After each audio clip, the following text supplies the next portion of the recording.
11th Physics, Unit 3, Example 3.23. The Moon orbits the Earth once in 27.3 days in an almost circular orbit. Calculate the centripetal acceleration experienced by the Moon. Radius of the Earth is 6.4 into 10 to the power of 6 meter.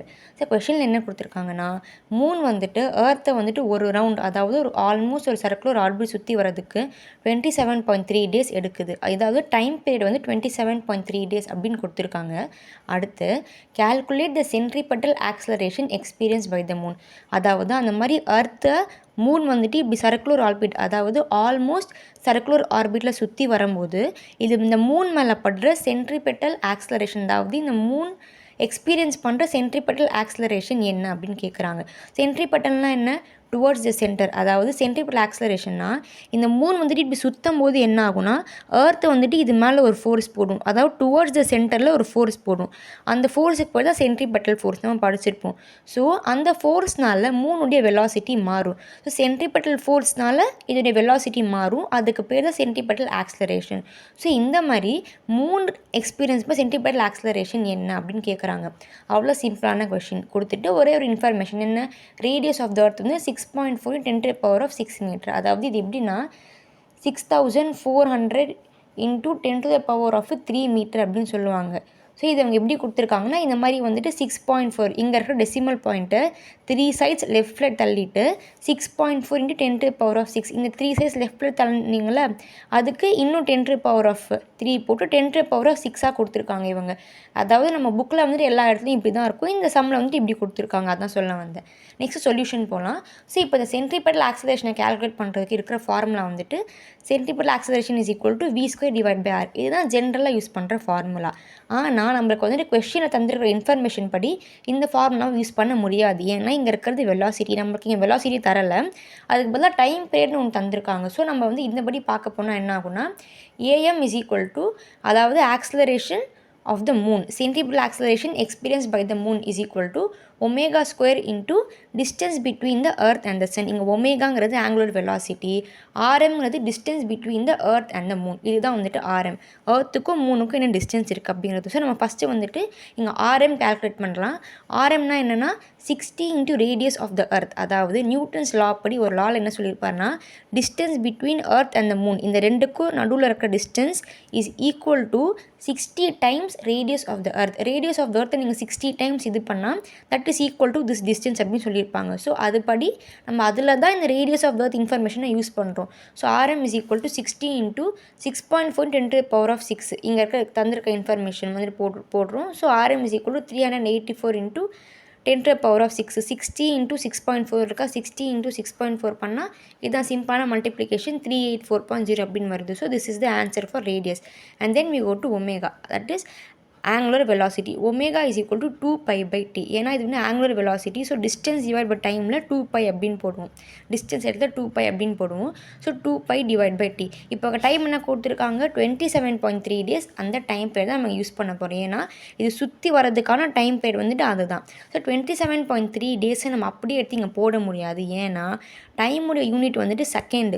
So இந்த டேஸை நம்ம வந்து செகண்டாக மாற்றணும். So இந்த days எப்படி செகண்டாக மாற்றுறது, first இதை வந்துட்டு ஹவர்ஸில் மாற்றணும், அடுத்து இதை மினிட்ஸில் மாற்றணும், அடுத்து இதை செகண்டில் மாற்றணும். ஓகேவா? ஸோ இது பாருங்கள் டேஸ் இருக்குது 27.3 டேஸை ஹவரில் மாற்றணும்னா என்ன பண்ணணும், 1 டேக்கு 24 ஹவர். So multiply by 24. அடுத்து வந்து மினிட்டில் மாற்றணும்னா என்ன பண்ணணும், 1 ஹவருக்கு 60 மினிட்ஸ். So multiplied by 60. அடுத்து செகண்டில் மாற்றணும்னா 1 மினிட்டுக்கு 60 செகண்ட். So multiplied by 60. ஓகேவா? ஸோ வந்துட்டு இந்த ஸ்டெப்பு தான் இந்த 27.3 into 24 into 60 into 60. இதை என்ன பண்ணியிருக்கேன் 27.3 ஃபஸ்ட்டு மல்டிப்ளை பண்ணியிருக்கேன் இங்கே 27.3 into 24 அப்படின்னு. அடுத்து 60 into 60 3600. ஸோ இப்போ இந்த ரெண்டுத்தையும் மல்டிப்ளை பண்ணால் இதை தனியாக பண்ணிட்டேன், இதை தனியாக பண்ணிட்டேன். இப்போ இந்த நாலுத்தையுமே சேர்த்து மல்டிப்ளை பண்ணுறதுக்கு இந்த ரெண்டுத்தையும் மல்டிப்ளை பண்ண போகிறேன். இப்போ இந்த ரெண்டுத்தையும் நான் சேர்த்து மல்டிப்ளை பண்ணேன் அப்படின்னா எனக்கு வர வேல்யூ வந்து t is equal to 2.3 10 to the power of 6. அது எப்படின்னா பாருங்கள் இந்த ரெண்டு வேல்யூவை நான் மல்டிப்ளை பண்ணியிருக்கேன். மல்டிப்ளை பண்ணால் எனக்கு பெரிய வேல்யூவாக வருது. நான் இவ்வளோ பெருசாக நான் போட்டு கேல்குலேஷன் பண்ணேன்னா எனக்கு கண்டிப்பாக ரொம்ப காம்ப்ளெக்ஸாக போகும். ஸோ நம்ம இதை என்ன பண்ணுறோன்னா சயின்டிஃபிக் நோட்டேஷன் படி இதை வந்து சின்னதாகும். சயின்டிஃபிக் நோட்டேஷன்னா என்னென்னா டெசிமல் வேல்யூஸை சேஞ்ச் பண்ணுறது தான்.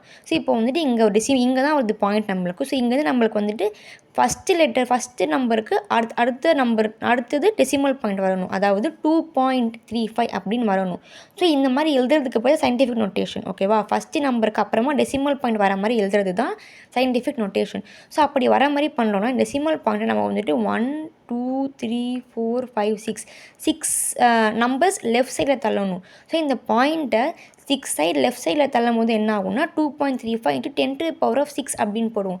ஸோ நல்லா ஞாபகம் வச்சுக்கோங்க, சயின்டிஃபிக் நோட்டேஷனில் பாயிண்ட்டை லெஃப்ட் சைடில் போனால் வந்துட்டு பாசிட்டிவில் வரும், பாயிண்ட் ரைட் சைடில் போனால் நெகட்டிவில் வரும். பவர் வந்துட்டு இப்போ இங்கே லெஃப்ட் சைடில் போனதுனால +6 வந்திருக்கு, ரைட் சைடில் போனால் -6 அப்படின்னு வரும். ஓகேவா? ஸோ இதுதான் வந்து டியோடைய வேல்யூ 2.35 × 10⁶. ஓகே, இப்போ ஒமேகா வரலாம். ஒமேகாவில் என்னது? டியோடைய வேல்யூ கண்டுபிடிச்சாச்சு, 2.35 × 10⁶. So omega is equal to 2π/t தானே பார்த்தோம். So 2 × பையோடைய value 3.14. ஸோ 3.14 × 2 6.28 பண்ணால் இந்த வேல்யூ வருது. ஸோ இதோடைய டிவிஷன் நான் இங்கே கொடுத்துருக்கேன். 6.28 2.35 பண்ணால் இதுதான் ஒரு சிம்பிள் டிவிஷன் தான். இதுவும் பண்ணிவிட்டு இன்ட்டு 10⁻⁻6. அது ஏன்னா 2π/t, டியுடைய வேல்யூ 2.35 10⁻6. இந்த 10⁻6 மேலே போச்சு அப்படின்னா 10⁻⁻6 மாறிடும். So omega is equal to this is the answer. ஓகேவா? அடுத்து வந்துட்டு ஒமேகா கண்டுபிடிச்சாச்சு. ஸோ மெயின் ஃபார்முலாக்கு போகலாம். Acceleration is equal to omega square into distance. Omega square என்ன? 2.67. இதை ஸ்கொயர் பண்ணணும், ஒமேகாவை ஸ்கொயர் பண்ணணும். நம்ம கண்டுபிடிச்சது வெறும் ஒமேகா. ஸோ ஸ்கொயர் பண்ணுறோம். அடுத்து வந்து டிஸ்டன்ஸ் வந்து 384 அப்படின்னு கண்டுபிடிச்சோம். ஸோ இது 10⁻6 இங்கே வருது. அடுத்து இந்த 10⁻6 இதுக்கு வருதுல்ல ஒமேகாவுக்கு.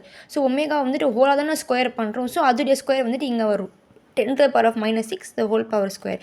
ஸோ நான் நம்பர்ஸ் எல்லாம் ஒரு சைடு எழுதியிருக்கேன், 10⁻ ஒரு சைடு எழுதியிருக்கேன். ஒமேகாவுக்கு மட்டும் ஸ்கொயர் வரணும். ஸோ இதுக்கு இங்கே ஸ்கொயர், அதோடைய வேல்யூக்கு இங்கே ஸ்கொயர். ஓகேவா? இவ்வளோ தான் சிம்பிள். ஸோ இப்போ வந்து ஃபஸ்ட் இதை ஸ்கொயர் பண்ணுறேன். 2.67 the whole square. ஸோ இதை ஸ்கொயர் பண்ணால் என்ன வருது? 2.67 பண்ணால் 7.128 அப்படி இந்த ஒரு வேல்யூ வருது.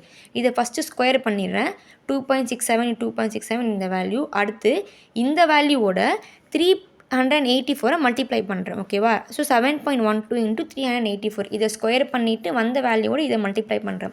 மல்டிப்ளை பண்ணால் 2734.08 அப்படின்னு வருது. ஓகேவா? ஸோ ஃபைனலாக என்ன வருது? இந்த வேல்யூஸ் எல்லாம் மல்டிப்ளை பண்ணி இங்கே போட்டுட்டேன். 2734.08 இன்ட்டு 10⁻6 இங்கே இருக்கிறது இங்கே அப்படியே போட்டுட்டேன். அடுத்து 10⁻⁻6 the whole square, அதாவது 10⁻−12. 6 × 2 இப்படி இருந்தால் மல்டிப்ளை பண்ணுவோம். ஸோ 6 2 12 -12 அப்படின்னு போட்டுட்டேன். ஸோ இதை வந்துட்டு என்ன பண்ணுவோம்?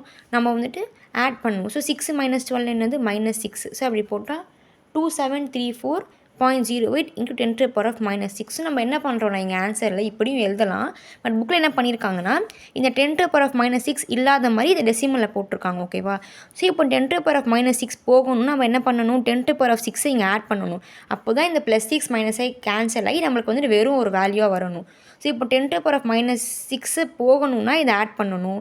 இதை ஆட் பண்ணணும்னா என்ன பண்ணணும்னா டெசிமல் பாயிண்ட் லெஃப்ட் சைடில் கொண்டு போனால், இங்கே சொன்னேன்னா லெஃப்ட் சைடில் கொண்டு போனால் பாசிட்டிவில் ஆட் ஆகும் அப்படின்னு சொன்னேன். ஸோ இப்போ இந்த லெஃப்ட் சைடில் நம்ம கொண்டு போனோம் அப்படின்னா 10⁻+6 அப்படின்னு போடுவோம். ஸோ இங்கே பாருங்கள் 1 2 3 4 இங்கே 4 டிஜிட்ஸ் கொண்டு போகலாம். அதுக்கு மேலே நம்பர் இல்லை, அதனால 0 ஆட் பண்ணி இன்னும் 6 டிஜிட்ஸ் கொண்டு போகிற மாதிரி 1 2 3 4 5 6. ஸோ இங்கே 6 டிஜிட் கொண்டு போகிற மாதிரி நம்ம பண்ணுறோம். கொண்டு போனால் 0.002734 m/s² அப்படின்னு வந்துடும். இது ஏன்னா ஆக்ஸலரேஷன் யூனிட் m/s². ஸோ கடைசியாக we got the answer centripetal acceleration is equal to m/s². அடுத்து வந்துட்டு நம்ம இதை வந்துட்டு மேனுவலாக கால்குலேட் பண்ணது. மேனுவலாக கால்குலேட் பண்ணும்போது நம்ம என்ன பண்ணியிருக்கோம்னா அங்கங்கே வந்துட்டு டெசிமல் பாயிண்ட்லாம் விட்டுருக்கோம், அதாவது 2 டெசிமல் வேல்யூ எடுத்துக்கிறது அந்த மாதிரிலாம் பண்ணியிருக்கோம். So we got the almost accurate answer 0.0027 அப்படின்னு. ஸோ இவ்வளோ ஆன்சர் வந்தாலே more than enough in exam. So yeah, thanks for watching. Hope you understood.